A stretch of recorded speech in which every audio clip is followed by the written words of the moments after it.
The chamber was enormous, stretching so far in every direction that the ceiling disappeared into a soft blue glow that was meant to feel like open sky, but only made Ambassador Lena Vasquez feel small, which she suspected was the entire point.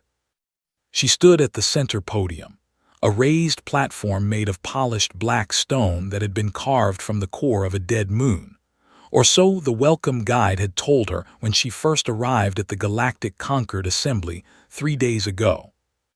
Around her, rising in curved tiers like the inside of a massive bowl, sat the representatives of over 400 species, and not a single one of them was looking at her with anything close to respect. The Zelkari delegation occupied the highest tier, as they always did, their insectoid bodies wrapped in ceremonial armor that clicked and shifted every time they moved, and their compound eyes reflected the chamber lights like clusters of tiny wet mirrors. The Dreadnought sat to the left, tall and thin with skin like cracked gray leather and long fingers that never stopped tapping the armrests of their chairs. The Vorathi were directly across from the podium, and their ambassador, a massive creature with 4 arms and a jaw that could split open wide enough to swallow a human head, watched Lena with what she had learned to recognize as amusement. She had rehearsed her speech 40 times on the transport ship from Earth, standing alone in her tiny cabin and speaking to the metal wall, and she had believed, foolishly perhaps, that the words would matter. "Honored members of the Galactic Concord," she began, and her voice carried cleanly through the translation field that turned her words into 400 different languages at once. "I come before you today on behalf of the United Earth Government to formally request inclusion in the Mutual Defense Framework." She paused and let the translators catch up, and in that pause she heard it already, a low ripple of sound moving through the tiers, the kind of sound that a crowd makes when someone has just said something very stupid. She pressed on. "As you are aware, the Vorathi Dominion has expanded its territorial claims 17 times in the last 4 standard years, and their most recent annexation brought their border within striking distance of our colony on Helios Roman 4, a world home to over 600,000 human civilians." The ripple grew louder, and she could see several delegates leaning toward each other, and the Dreadnought representative actually covered his mouth with one of his long gray hands in a gesture she knew was the equivalent of hiding a laugh.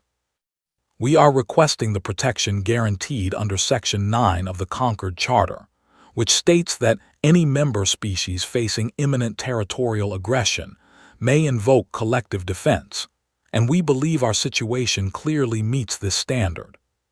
She stopped, and the chamber was quiet for exactly 3 seconds before High Speaker Tyrax rose from his seat in the upper tier. Tyrax was old, even by Zelkari standards, and his armor was a deep green that had faded to something closer to black around the edges, and when he spoke his mandibles clicked together between every phrase in a way that the translator rendered as brief pauses. "The Assembly acknowledges the petition of the human delegation," he said, and his voice was flat and formal and carried no warmth at all, "and the Assembly must ask the human delegation a necessary question before we proceed." Lena nodded. "What military force does Earth currently possess to contribute to any collective defense arrangement?" She had known this question was coming, and she had dreaded it the way a person dreads a dentist appointment, knowing exactly what kind of pain is waiting. "Earth currently maintains a fleet of 12 frigates, 8 patrol corvettes, and 2 orbital defense platforms stationed above our homeworld." The chamber erupted. It was not subtle, and it was not quiet, and it was not hidden behind polite diplomatic gestures. It was open and loud, and came from every tier at once, a roaring chorus of sounds that ranged from high-pitched whistling to deep rumbling clicks to what sounded like someone shaking a bag of wet gravel, and every single one of those sounds meant the same thing. They were laughing at her. Lena stood perfectly still and let it wash over her, and she kept her face calm and her hands steady on the podium, even though her heart was beating so hard she could feel it in her throat. Tyrex let the laughter continue for nearly a full minute before he raised one armored limb for silence. 12 frigates, he repeated, and the way the translator handled his tone made it sound like he was talking to a child who had just tried to explain that the moon was made of cheese. Ambassador Vasquez, the Vorathi Dominion fields over 9,000 warships across its territories, and any single battle group they might send to your colony would outnumber your entire military capability by a factor of 10 at minimum. That is precisely why we are invoking Section 9, Lena said. Section 9 requires that the petitioning species demonstrate a credible commitment to its own defense, Tyrax replied. And 12 frigates is not a credible commitment. It is a gesture, and the conquered does not extend its protection to species that cannot demonstrate they are serious about survival. The Vorathi ambassador stood now, all 4 arms spread wide in a posture that their species used to express generous contempt. Perhaps, the Vorathi said, and his split jaw opened and closed with every word like a door with a broken hinge. The humans should simply evacuate their little colony and return to their homeworld, where they can continue to develop at their own pace without troubling the rest of us with requests they have not earned the right to make. More laughter, and this time it was louder because the Vorathi had given everyone permission to stop pretending to be polite. Lena looked around the chamber slowly, and she made sure to look at every section, every tier, every delegation, and she took her time doing it so that each one of them would remember that she had seen their faces in this moment. "I understand," she said, and her voice was steady and quiet and carried no anger at all, which somehow made several of the closer delegates stop laughing faster than if she had shouted. "I thank the Assembly for its time and its consideration." She gathered the formal petition documents from the podium, placed them neatly into her carry case, and stepped down from the platform with the same calm, measured walk she had used to approach it. No one said anything as she crossed the wide floor toward the exit, and the silence was almost worse than the laughter, because it was the silence of people who had already forgotten her and moved on to thinking about whatever came next on the agenda. She reached the tall arched doorway and stepped through it into the corridor beyond, where her aide, a young man named David Park, was waiting with a tablet in his hands and a look on his face like he had swallowed something sour. "That bad?" he asked. "Exactly as expected," Lena said, and she reached into her jacket and pulled out a small communication device no larger than a pen, and she pressed the single button on its side and held it to her lips. "Prometheus is clear for launch," she said. She put the device away, looked at David, and for the first time since she had arrived at this station, she allowed herself to smile, and it was not a warm smile or a happy smile. It was the smile of someone who had just set something very large into motion, and knew that every single creature in that chamber was going to remember this day for a very different reason than they expected. "Come on," she said. "Let us go home, we have work to do." David followed her down the corridor and did not ask any questions, because the look in her eyes told him that the questions would answer themselves soon enough. 3 weeks passed, and in those 3 weeks the people of Helios Roman 4 lived the way people always live when war is coming but has not yet arrived, which is to say they tried very hard to pretend everything was normal while checking the sky every few minutes. Governor Marcus Chen stood in his office on the 42nd floor of the Colony Administration building in the city of New Carthage, and he stared out the wide window at the fields and forests and low hills that stretched toward the horizon under a sky that was just slightly more purple than Earth's. 600,000 people lived on this world, and most of them had been born here, and most of them had never seen Earth except in photographs, and every single one of them was now his responsibility in a way that made his stomach hurt when he thought about it too long. His desk communicator buzzed. "Governor, we have a priority signal from Orbital Watch Station 7. He pressed the button and said, "Put it through," And the voice that came next belonged to Lieutenant Commander Sarah Acaffer, who ran the early warning network from a small platform orbiting the system's outer gas giant. Her voice was calm, but he had known her long enough to hear the thin edge of fear underneath it. "Governor, we are detecting a massive FTL emergence signature at the system boundary, and I need you to understand what I am about to tell you. The signature is consistent with approximately 200 warships, and they are broadcasting Vorathi military identification codes." Marcus closed his eyes for exactly 2 seconds and then opened them again. "How long until they reach weapons range of the colony?" "At their current approach speed, approximately 6 hours. Begin full civilian evacuation to the underground shelters immediately," he said, "and connect me to Captain Torres on the Defiant."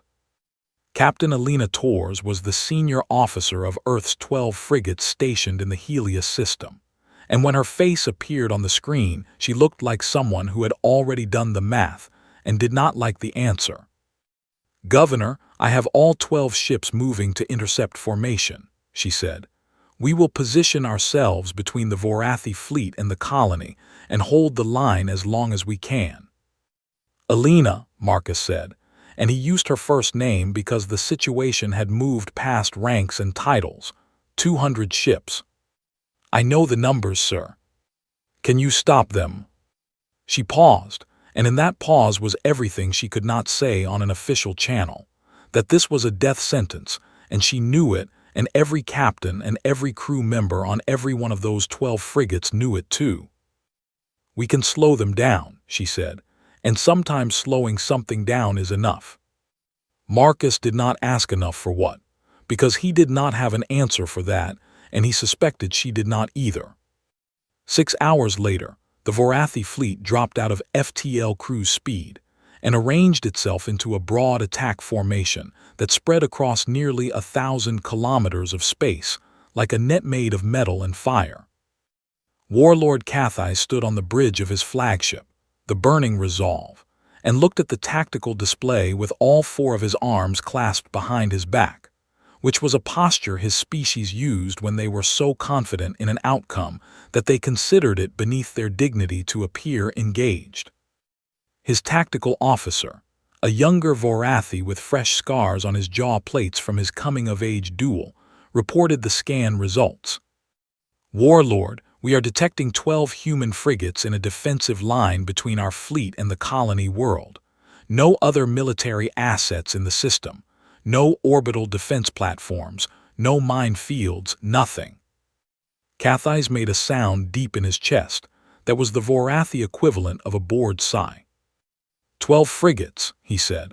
"I have read the intelligence reports on human military capability, and I must confess I thought they were exaggerating how pitiful it was, broadcast the surrender demand." The message went out on all frequencies. A simple declaration that the colony had 1 standard hour to surrender unconditionally or face orbital bombardment, and it was delivered in the flat official tone of a government that considered the outcome already decided. On the bridge of the UES Defiant, Captain Torres listened to the surrender demand and then turned it off. "All ships, this is Torres," she said over the fleet channel. "We all know what is coming, and I am not going to insult you by pretending otherwise. There are 600,000 people behind us and 12 ships in front of them, and that is the math we have. So let us make that math count for something." 11 other captains acknowledged, and not one of them broke formation, and not one of them hesitated. The Vorathi fleet advanced, and at extreme weapons range the 12 human frigates opened fire. What happened next confused Warlord Cathais in a way that he found deeply unpleasant. Human frigates were small and outdated and carried weapons that any Vorathi cruiser should have been able to shrug off. But the humans did not fight the way the tactical manuals said small ships were supposed to fight. They rotated their formations constantly, spinning through attack patterns that seemed random but were actually coordinated down to fractions of a second. And they fired their missile batteries not at the ships they were facing, but at ships on the far side of the formation, creating crossfire patterns that forced the Vorathi to split their shield coverage. 3 frigates would charge directly at a Vorathi cruiser, drawing its forward guns, and then at the last second 2 of them would break away while the third fired everything it had into the cruiser's weakened flank at point-blank range before diving underneath and escaping through the gap. They used their own engine exhaust as sensor jamming. They fired decoy drones that mimicked frigate signatures. They cut their engines and drifted dark and cold through the battle space before lighting up again right behind ships that had already passed them. One frigate, the UES Helsinki, rammed its prow directly into the engine section of a Vorathi destroyer, while simultaneously detonating every warhead in its forward magazine. And the explosion took out not just the destroyer but the 2 escort ships flanking it. Cathais watched his tactical display and felt something he had not felt in a very long time, which was the uncomfortable awareness that he had underestimated an enemy. 19 Vorathi ships were destroyed in the engagement. 19 ships lost to 12 frigates that had no right to survive even the first exchange of fire. And by the time the last human ship, the Defiant itself, was finally crippled by concentrated fire from 6 cruisers at once, the Vorathi fleet had been hurt in a way that would require explanation to the Dominion High Command. Captain Torres sat in her command chair on the broken bridge of the Defiant, surrounded by sparking consoles and the smell of burned metal, and she watched through the cracked viewport as the Vorathi fleet reformed and continued toward the colony. She had slowed them down, and that was all she could do, and she hoped with everything she had that it was enough. Cathais ordered the bombardment fleet forward and tried to push the unease out of his mind, because 19 ships was an embarrassment, but the mission was still achievable, and the colony was still defenseless. And then every sensor on every ship in his fleet screamed at exactly the same moment. His tactical officer nearly fell out of his chair. "Warlord, we have a single FTL emergence at the system boundary, and the mass signature is unlike anything in our database." "One ship," Cathais said. "One ship, Warlord. But the mass reading must be wrong because it is showing as larger than our entire forward battle group combined." Cathais looked at the display, and for the first time in a career that had spanned 30 years and 40 conquests, he felt the cold, heavy weight of genuine fear settle into his chest. Something was coming, and it was enormous, and it was coming very fast. The ship that dropped out of faster-than-light travel at the edge of the Helios system did not look like anything the galaxy had ever seen before, and that was because it was not like anything the galaxy had ever built before. It was 3 kilometers long from bow to stern, and its hull was not the smooth, polished surface that most galactic warships favored, but instead a dark, brutal thing covered in layered plates of metal that overlapped like the scales of some ancient beast, and between those plates were the barrels of weapons, hundreds of them, arranged in rows and clusters and turrets that covered every angle of approach like the spines of a creature that had evolved to have no blind spots. The UES Aurora Invictus moved through space with a kind of weight that sensors could feel, a gravitational presence that was not supposed to come from something built by hands. And as it crossed into the system, it left behind a wake of distorted space that made nearby asteroids tumble off their orbits. On its bridge, which was buried deep inside the ship behind meters of armor rather than placed at the front where a single lucky shot could end everything, Admiral Jonah Mwangi sat in his command chair and studied the tactical display with dark, steady eyes. He was 57 years old and had spent the last 15 of those years in the deepest levels of military secrecy that Earth had ever maintained, and he had not seen his family in 4 years, because the ship he commanded did not officially exist until today. "Status report," he said, and his voice was calm in the way that deep water is calm. Not because there is nothing happening underneath, but because the surface has decided to be still. His executive officer, Commander Priya Singh, answered from the station beside him. All systems nominal, Admiral, kinetic batteries are charged and loaded. The hammer is primed. Nano-armor is in full adaptive mode, and we are detecting the Vorathi fleet approximately 4 light minutes ahead of us. Current count is 179 combat vessels, with an additional cluster of debris consistent with recently destroyed ships. The frigates, Mwangi said quietly. Yes, sir. Sensor analysis indicates 12 human frigate signatures in the debris field. At least one still has partial power but is not maneuvering. Mwangi was silent for 3 seconds, and in those 3 seconds he thought about the men and women on those frigates who had stood in front of 200 warships knowing they would not survive, and he made a promise to himself that their courage would not be wasted. Open a channel, he said. All frequencies, all languages, make sure they hear every word.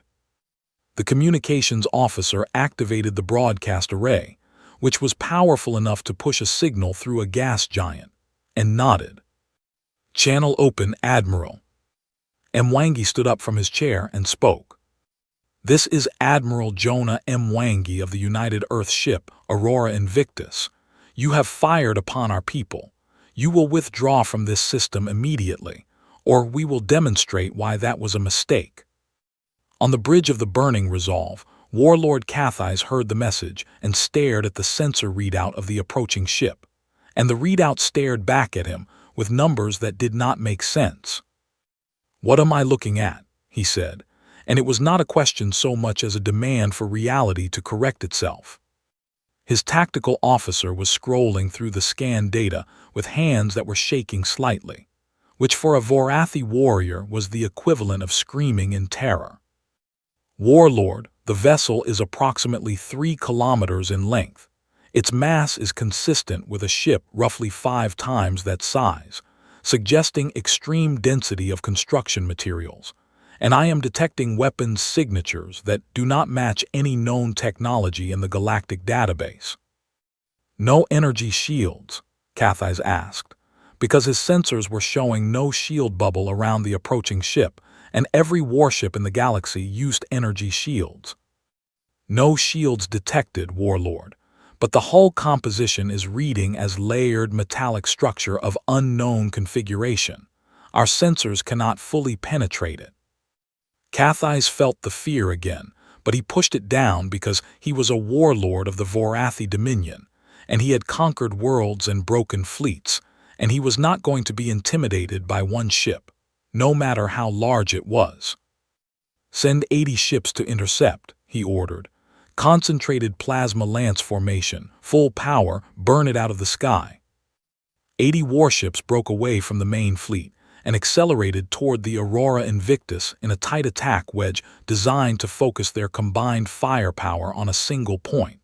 And any one of those ships could have reduced a human frigate to scrap metal in seconds. And together, they carried enough plasma energy to crack the crust of a small moon. Admiral Mwangi watched them come on his display and felt no fear, not because he was brave, though he was, but because he knew something that Warlord Cathais did not know, something that the entire galaxy did not know, something that humanity had spent 40 years and the resources of an entire civilization building toward in absolute secrecy. Every species in the galaxy had followed the same technological path when it came to warfare. They had developed energy weapons and energy shields, plasma lances to attack and plasma barriers to defend, and the arms race had always been about making your energy output bigger and your energy absorption stronger. And this made sense because energy was efficient and elegant and clean. Humanity had not followed that path. Humanity had arrived on the galactic stage late and poor, and locked out of the advanced energy technologies that other species had been refining for millennia. And so humanity had looked at the problem from the other direction and asked a very different question. What happens if, instead of trying to burn through a shield, you simply hit it with something so heavy and so fast that the shield cannot redirect the force? The answer was the kinetic accelerator, a weapon that used electromagnetic rails running the entire length of the ship to launch solid tungsten projectiles at 12% the speed of light. And at that velocity, a slug, the size of a ground car, carried more destructive energy than a plasma lance. And unlike plasma, it could not be absorbed or redirected or dissipated by an energy shield because it was not energy.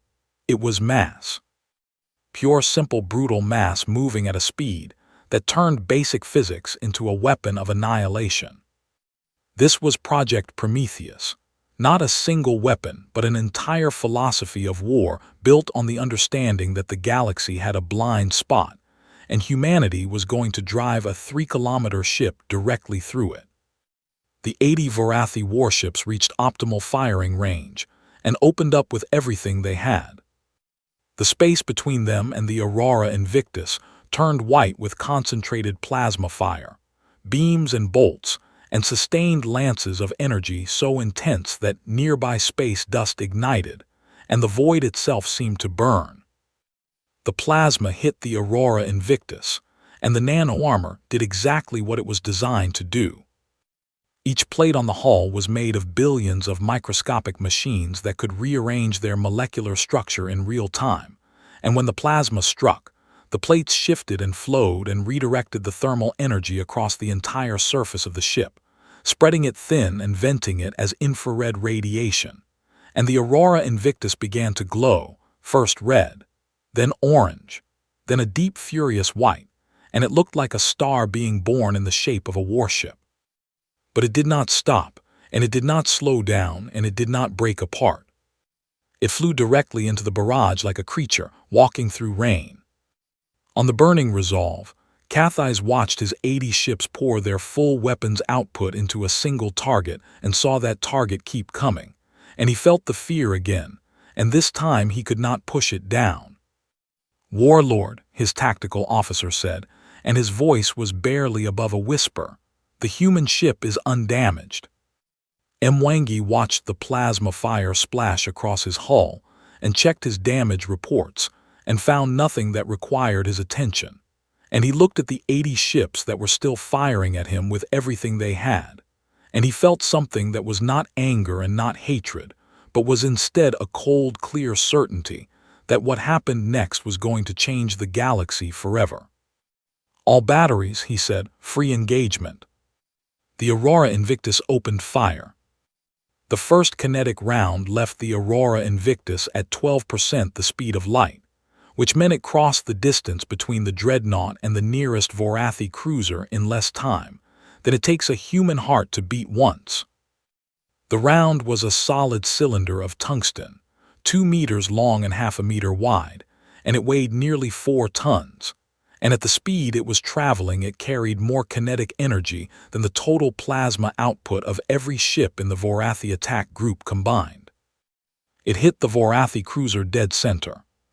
The energy shield around the cruiser was designed to absorb and redistribute plasma energy, and it was very good at this, and it had been refined over centuries of galactic warfare to handle the most powerful energy weapons in known space. It was not designed to handle a 4-ton piece of metal moving at 36,000 kilometers per second. The shield did not flicker or strain or overload. It simply ceased to exist in the path of the projectile the way a soap bubble ceases to exist when you push a finger through it. And the tungsten round passed through the shield as if it were not there and struck the hull of the cruiser and kept going. It entered through the front of the ship and exited through the back. And in the fraction of a second it spent inside the vessel, it transferred so much energy into the surrounding structure that the entire ship came apart, not in an explosion of fire and light like what happens when a reactor breaches, but in a sudden violent expansion of shrapnel and gas and broken metal that sprayed outward in every direction like something had reached inside the cruiser and pulled it apart from within. The ships on either side of the destroyed cruiser were hit by the debris cloud and staggered sideways, their shields flickering under the rain of high-velocity fragments. And that was one round from one gun. The Aurora Invictus had 412 kinetic accelerators. They fired in sequence, each barrel sending its tungsten projectile downrange at the same terrible speed, and the guns were arranged so that they could fire in rolling volleys that created a continuous stream of destruction. And the ship shuddered with each discharge, in a way that the crew felt in their bones, a deep rhythmic pounding like the heartbeat of something impossibly large. The Vorathi attack group came apart in seconds. Ship after ship was hit, and each impact was the same: shields that meant nothing, armor that meant less, and then the sudden awful expansion of a vessel being converted from a warship into a cloud of hot metal and frozen atmosphere. Some of the Vorathi captains tried to maneuver, throwing their ships into evasive patterns that would have worked against plasma lances, because plasma lances traveled at the speed of light but had to be aimed, and could be dodged if you moved unpredictably enough. The kinetic rounds also had to be aimed, but at 12% light speed the travel time was so short that by the time a ship's sensors detected the launch it was already too late to move, and the targeting computers on the Aurora Invictus were predicting evasion patterns and adjusting fire solutions faster than any living pilot could react. In the first 5 minutes, 31 Vorathi ships were destroyed. The survivors broke formation and scattered, which was the worst thing they could have done because it meant the Aurora Invictus could engage them individually without worrying about overlapping fields of fire, and the Dreadnought's guns tracked each fleeing ship with mechanical patience and put rounds into them one after another. At the 8-minute mark, Cathais received a report that 43 of his 80 ships had been destroyed, and the remaining 37 were in full retreat, and the human Dreadnought had not taken a single point of meaningful damage. He stood on his bridge and watched the tactical display update in real time, each destroyed ship blinking out like a candle being pinched between 2 fingers, and he understood something that he wished he did not understand. The humans had not been behind. The humans had been building something that the galaxy had no answer for, and they had done it in secret, and they had waited until this exact moment to reveal it, and the entire military framework that every species in the Conquered relied upon, the balance of energy weapons and energy shields that had defined warfare for thousands of years, had just been made obsolete by a species that had been laughed out of the assembly 3 weeks ago.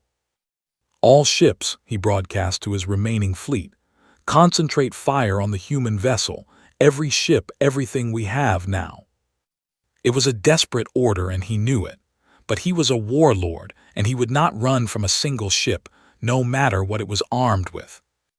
The remaining Vorathi fleet, just over 100 ships now, turned toward the Aurora Invictus and advanced in a broad wave, and every plasma lance and every torpedo battery and every point defense gun opened fire simultaneously in a wall of energy so dense that the space between the two forces turned white and blinding. The Aurora Invictus flew into it. The nano-armor worked harder now, the plates shifting and flowing and redistributing heat so fast that the surface of the ship looked like liquid metal in a furnace, glowing white-hot, and rippling with waves of thermal energy that radiated outward in visible pulses. And the temperature warnings on the bridge displays climbed steadily, but stayed within acceptable limits, because the engineers who had designed this ship had planned for exactly this scenario. Mwangi watched the temperature readings and the armor integrity readings and the weapons status readings, and everything was holding, and he felt a grim satisfaction that 15 years of secret work was performing exactly as designed. "Continue firing," he ordered. "Priority targets are anything with a command signature." The kinetic accelerators kept pounding, and the Vorathi fleet kept shrinking, and every minute another cluster of ships blinked out of existence on the tactical display. At the 15-minute mark, Cathais realized he was going to lose, not just the battle but possibly his entire fleet, and he made a decision that cost him nothing because he had already lost everything that mattered. He ordered a full retreat. All ships, emergency FTL jump, scatter pattern, regroup at the fallback coordinates.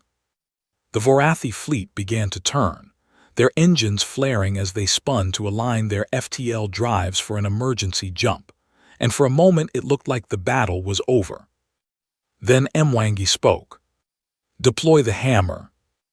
Deep inside the Aurora Invictus, in a launch bay that ran almost the entire length of the ship's spine, a single massive projectile was loaded into an accelerator rail that made the standard kinetic guns look like toys. The projectile was 50 meters long and 3 meters wide, a solid rod of ultra-dense tungsten alloy with a penetration tip made of materials that had been engineered at the atomic level. And the crew called it the hammer not because of any official designation, but because when you hit something with it, whatever you hit stopped existing. The rail charged for exactly 4 seconds, and then it fired, and the recoil was so intense that the entire Dreadnought shifted backward in space, and every crew member felt their bones rattle even through the inertial dampeners. The rod left the ship at 15% the speed of light. It crossed the distance to the burning resolve in a little over a second, and Cathais did not even have time to see it on his sensors before it arrived. The hammer hit the Vorathi flagship and did not slow down. It passed through the shields and through the forward armor and through the bridge and through the reactor core and through the rear hull and out the other side. And in its wake, it left a tunnel of superheated plasma and shattered metal that expanded outward at tremendous speed. And the burning resolve did not explode so much as it unraveled. The entire structure of the ship losing cohesion all at once and flying apart in a sphere of glowing debris that expanded for kilometers in every direction. Warlord Cathais and his entire command staff were gone so fast that they never knew what killed them. The remaining Vorathi ships saw their flagship disintegrate, and whatever discipline was left in the fleet evaporated instantly, and ships jumped to FTL in random directions without waiting for coordinates or formation orders, scattering across the star system and beyond like startled animals. In 18 minutes, the battle was over.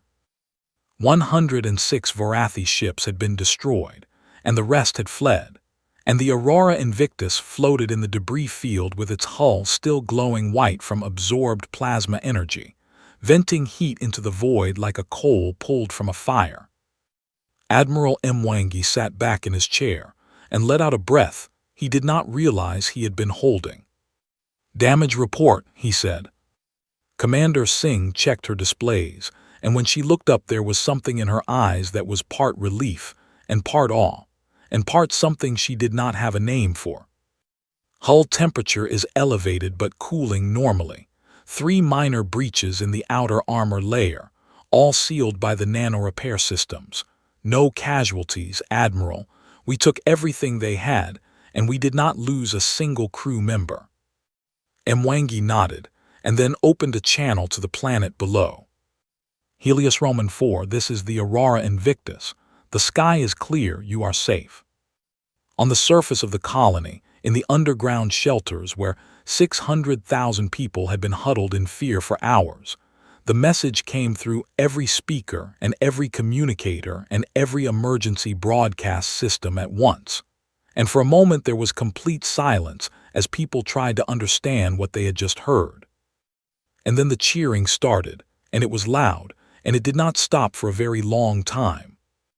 In the wreckage of the UES Defiant, Captain Torres lay strapped into her damaged command chair with a broken arm and blood on her face, and she heard the message through the one speaker on her bridge that still worked, and she closed her eyes and smiled, and she whispered 2 words that no one else could hear. "About time." The news traveled faster than light, which was fitting, because the thing it described had moved nearly that fast too. Within hours of the Battle of Helios, sensor data from long-range observation, drones operated by no fewer than 14 different species, began circulating through the diplomatic and military networks of the Galactic Concord. And the data was analyzed and reanalyzed, and then analyzed a 3rd time by people who were certain the first 2 analyses must have contained errors. The errors were not there. The data was clear and unambiguous. A single human warship had engaged 179 Varatha combat vessels and destroyed 106 of them in 18 minutes, while sustaining no significant damage, and it had done so using weapons that no galactic database had any record of, weapons that bypassed every known defensive system in existence. Military analysts across a dozen species arrived at the same conclusion within days of each other, and the conclusion was not comforting. The entire framework of galactic warfare, the balance of energy shields and energy weapons that had been refined and relied upon for thousands of years, had been rendered obsolete in the time it takes to eat a meal. The Varetha Dominion responded first, and their response was immediate and total, a unilateral ceasefire on all fronts and a withdrawal of forces from every contested border, because the Dominion's military leadership had watched the sensor footage of the burning resolve being erased from existence by a single projectile, and they had done the math on what would happen if the humans built more ships like the Aurora Invictus, and the math had told them to stop fighting immediately. The other great powers of the conquered responded with varying degrees of panic and denial. The Zulkai hegemony commissioned an emergency review of their entire defensive doctrine. The Druluth Confederation began a crash research program into kinetic weapons technology, and at least 3 smaller species quietly sent diplomatic feelers to Earth asking about the possibility of trade agreements and cultural exchanges, which was their way of saying please be our friend before someone else makes you angry. Ambassador Lena Vuskas received the summons to return to the Galactic Conquered Assembly on a Tuesday, and she took her time responding because she wanted them to wait. She arrived at the assembly station 5 days later, and this time when she walked through the corridors she noticed something different. The other diplomats and staff and functionaries who had ignored her or looked through her during her first visit now stepped aside when she approached, and some of them nodded, and a few of them actually bowed, and none of them laughed.